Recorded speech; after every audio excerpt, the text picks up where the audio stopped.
凶猛的狼竟打不过蠢笨的驴，驴究竟有多强？它凭啥能代替牧羊犬？你听过养驴防狼吗？在绝大多数人眼里，驴是蠢笨的代名词，除了拉磨、驮东西外，也只能做驴肉火烧了。而狼却是自然界里的顶级掠食者，成群的狼能跟熊这样的猛兽竞争，猎杀能力十分强悍。它们的反差这么大，驴真的可以防狼吗？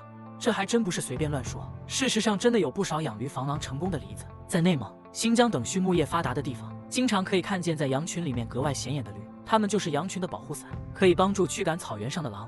不止在我国，在畜牧业发达的美国，同样有很多牧场主养驴防狼。2021年时，美国科罗拉多州的一个牧场被狼群入侵了好几次，牧场主吉特尔森在短短几天内损失了3只羊和1只牧羊犬。让人心烦的是，这些狼是美国的保护动物，它空有猎枪却完全无法反击，否则就会被判定非法捕猎野生动物。就在吉特尔森着急上火的时候，有人提议让他养几只驴来防狼。实在没法子的他，抱着试试看的心态买了3只小驴养在牧场里。刚开始这些驴看着又呆又傻，到了牧场里也没有任何反应，整天跟着羊群一起吃吃喝喝。正当吉特尔森觉得自己可能被骗了时，他听到了驴激烈的鸣叫，赶过去一看，他们竟然真的把前来偷羊的狼踹跑了。从那以后，吉特尔森的牧场再也没有丢过羊。其实早在上个世纪80年代，在德克萨斯州就有人养驴防狼了。驴在警惕狼群、守护牧场方面的作用比牧羊犬高很多，因此在牧场主眼里比牧羊犬更划算。听到这里，有人就好奇了，狼作为食物链里的顶级掠食者，为什么会被看起来呆傻无比的驴给克制住呢？他们当真有那么错吗？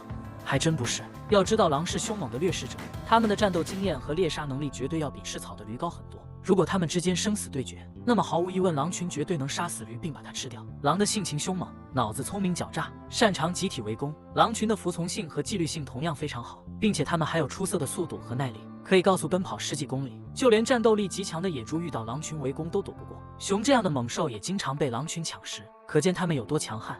相比起来，驴就要差一些了。它们4肢细长，外形单薄，整体看起来偏笨拙一些，并且它们没有掠食者特有的攻击性武器。最大的优点是力气大和耐饥渴，这一点在帮人干活方面是优点，但在动物对决方面不算什么。最重要的是，自然界里的驴是在狼食谱上的。青藏高原上经常有看起来强壮无比的藏野驴被狼群围攻杀死吃掉。这里的狼要比北美灰狼小多了，战斗力也不如北美灰狼，但是3、5只凑在一起，可以轻易耗死1头野驴。2021年10月，就有摄影师在三江源自然保护区里拍到了被4只狼围攻的藏野驴，只用了分钟，驴就变成了狼嘴下的美餐。因此，狼并不害怕驴。既然狼群不怕驴，甚至还很喜欢吃驴，那为什么这么多牧场主都在养驴防狼，并且养了驴的牧场真的没有再遭遇狼群袭击呢？其实在这里，我们大家都混淆了一点，防狼并不一定要杀死狼，只要驱赶就行了。并且被在牧场里生活的驴，不是孤身一个跟狼群做斗争，他们背靠战斗力强悍的牧场主，他们要做的只是及时发现狼群的踪迹，提醒主人，并在主人到来之前跟狼周旋很短的时间，等到主人到来时，驴的工作就完成了。这对驴来说完全不难。作为狼食谱上的动物，驴跟狼在逃生和捕猎的过程中共同进化了几万年，它们在基因里就对狼非常敏感，它们的大耳朵和大鼻孔可以捕捉到几百米以外的气息。狼群的潜伏、偷袭等手段在驴面前很难发挥作用，一旦发现入侵者，驴可以通过巨大的嗓门通知牧场主，它们的叫声可以传递几公里远，因此只要驴一叫，既能通知主人，也能短时间内吓住狼群。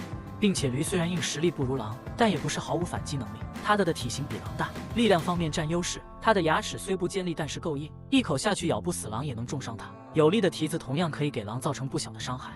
另外，驴很团结，一般牧场主养驴最少都要养3头。野外的狼群猎杀野驴时，通常会选择落单的驴，或者是把它们冲散后将驴群切割开来。但牧场是驴的主场，狼群很难快速把它们切割开，狼群很难快速杀死所有的驴。在这些条件的加持下，驴坚持到主人前来不是什么难事，因此养驴防狼的效率才会特别高。再加上驴的价格比牧羊犬更低，食物要求也很简单，更不需要隔3差5打疫苗驱虫，只要每年修1次蹄子就可以，成本非常便宜，所以才会有那么多人养驴防狼。